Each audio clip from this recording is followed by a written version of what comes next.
Hey guys, daskro here. I am back, and for those that don't know, I was in London for the Team USA vs. Team Europe Battlefield 4 Showdown on the Xbox One, featuring maps from Second Assault, one of the new DLCs coming up for Battlefield 4. I'm glad to be back, and I'm glad to be making videos yet again. So if you haven't seen the Battlefield 4 Showdown footage, you can check it out at the links below. So here it goes, spoiler alert, Team USA won, hooray! And we played 3 maps total. We played the new version of Caspian Border, which is really cool and quite different from Battlefield 3. We played Flood Zone, which was on Conquest. We played Caspian on Conquest as well. And then we played the railway map on Obliteration. So 32 versus 32 for the first 2 Conquest maps, and then Obliteration, 16 versus 16, on the railway map. It was a lot of fun, but not without controversy. So I've been reading some of the comments here and there. A lot of people thought Team Europe was just going to dominate Team USA before this event took place, and yet we walked away 3-0. So what happened? I'm going to talk a little bit about some of the controversial issues that came up about our victory, as well as some of the tactics and strategies that we went into this match in the first place.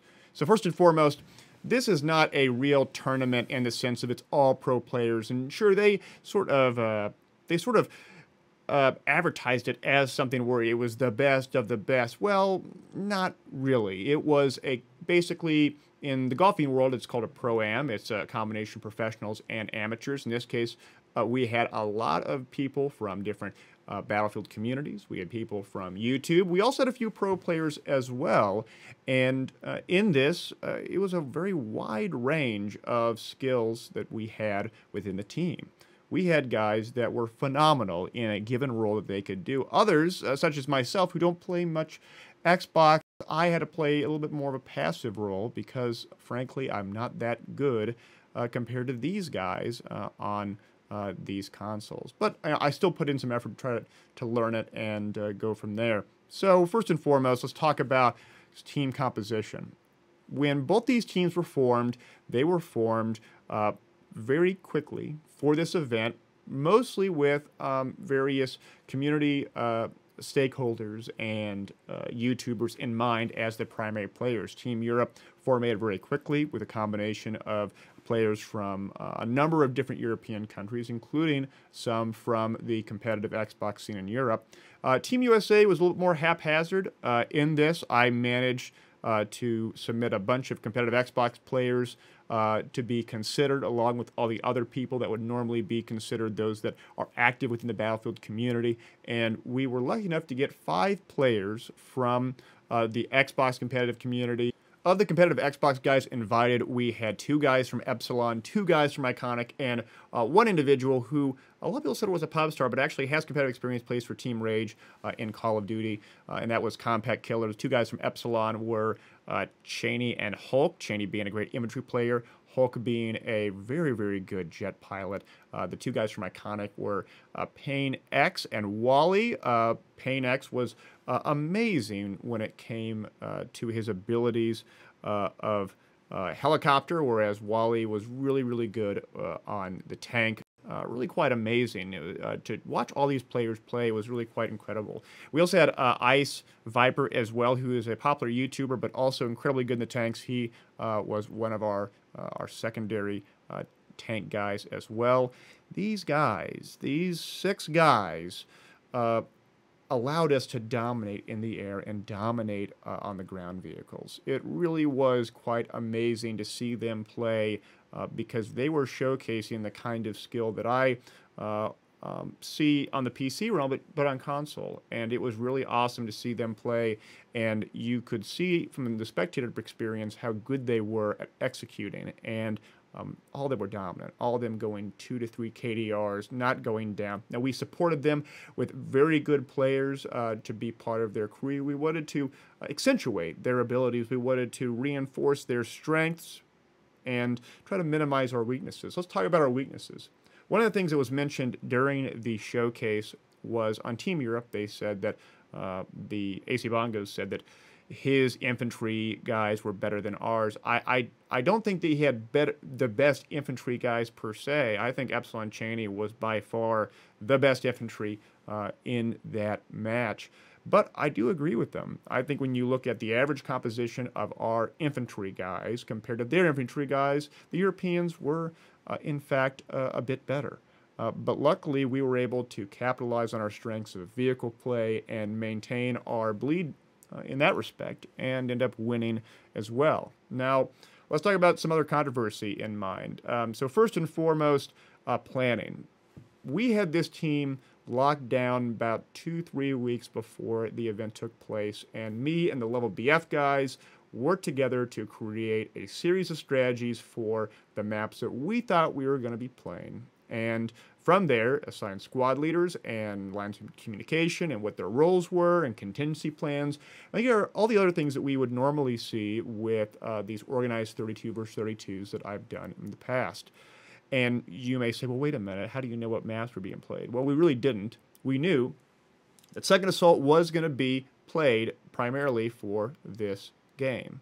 Second Assault is a DLC full of Battlefield 3 maps. There are 4 maps possible: Firestorm, Metro, Gulf of Oman, and then finally Caspian Border, the one that we actually played. So we created strategies and created squad roles for each of these players and each of the squads for each of these maps. We didn't know which one we were going to play, but we knew we were going to play at least one of them. Now, it turned out that we played 2 traditional Battlefield 4 maps, new ones that we had to come up with strategies on the fly for, but in the end, we were able to get our squad composition down so well that we knew certain squads were really good at attacking, some were really good at defending, and some were really good at keeping tanks up, some were not that good at all. I was actually in a not-so-good squad, and so I was in the back for the entire 2 matches that I played. I didn't play the obliteration map. That was only 16 versus 16, so we put all our best players on that given map, so all the guys who are not console-focused didn't play. And that's how I wanted to be. I would have had our best players play. Now, taking in mind this was just an exhibition match, and as such, it wasn't something that actually meant anything. We didn't win anything. There wasn't, some grand prize. We didn't get Xbox Ones or anything around those lines. Instead, it was all really just for fun. And I wanted to showcase that in these 32 versus 32 games, while you can have better players, and better players certainly do matter, there is an element of organization and roles and other things around those lines that actually can have an impact. And we shared all of our strategies with Major Nelson, who did actually spend some time with us prior to the matches to talk about what his role was going to be, how was he going to play, and what he needed to and to not do.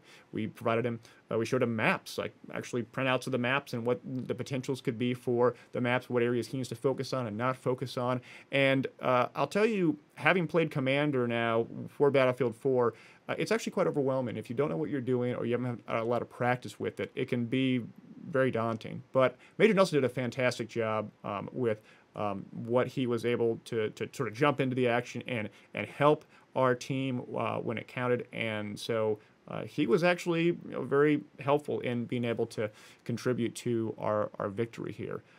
In this same respect, though, we had some controversy. So as an example, one of the biggest ones was the flare glitching. On the 3rd map on Flood Zone, Widgety Bear, who's a very, very good helicopter pilot, and for those that haven't watched already, please watch his stream on Twitch TV/Widgety Bear.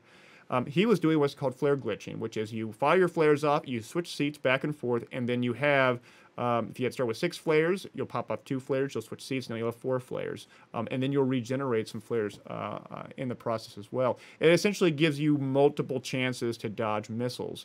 And we actually went into this, we went to the production staff and went to the tournament organizers, and we said, hey, this is a glitched thing. We would like to know if it's banned or not, because it's something that is a concern, and if it's not banned, we're going to use it. And we're going to use it really for 2 reasons. The more cynical of us who are watching this right now may say, well, use it because you want to win. And when you watch Widgety's stream, or Widgety's perspective during the live stream, he's dodging a lot of missiles. So it's not as if it wasn't ineffective. But we also did it because we knew that this event is not one that we're getting a lot of money or we're getting a bunch of prestige. It was just a fun exhibition event to showcase that you can actually do 64-man battles on the new Xbox One, which you can. And I'll tell you from a personal perspective, Having played nothing but PC my entire Battlefield experience, beyond the controller differences, I really couldn't tell much of a difference in terms of how the gameplay was. The graphics were near identical. Sure, there was some slight differences here and there, but I'll tell you, it was beyond the controller. It felt just like regular Battlefield, and that's what was so cool about it. But we wanted to take this opportunity also to highlight the fact that this glitch existed in the beta, and it's something that needs to be fixed. And it really does. Now, I know DICE has a lot of different things that they want to do, and I'm by no means suggesting that this needs to be prioritized beyond all the other things that people have listed out. But it is something that does need to be addressed eventually, because it is a glitch.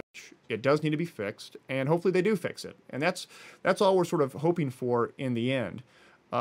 Beyond all of this, we had a lot of fun in the process, met a lot of the really cool European guys and made some good relationships, really showing them, describing to them that that there is esports potential out there, both the U.S. and the European communities. And what was so cool about it was that regardless of whether our players that were playing with us had a lot of competitive experience, not everyone had the right attitude. Everyone was enthusiastic and wanted to play. Everyone wanted to win, have fun. And in the end, we accomplished all that, which was very heartening, and something that I hope that we do more events like this in the future, where we get a variety of players with a variety of skill sets and a variety of abilities, get them together and showcase that you can still have these tough, intense, fun, amazing battles, regardless of whether or not you're a top player who's put in thousands of hours versus those that are a little more casual.